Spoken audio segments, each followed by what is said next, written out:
स्वप्न खाऊ नकोस. कारण लग्न म्हणजे काही बावला बावलीचा खेळ नाहीये.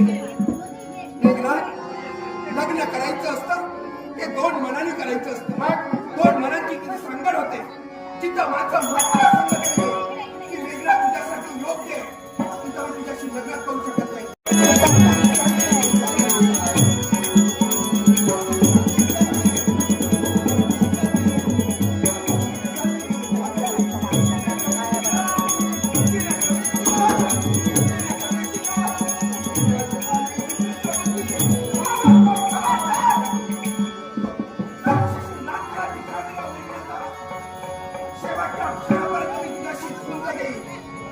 प्राण गेला कधी चालेल पण तुझ्या इच्छेप्रमाणे कधीही वागणार नाही.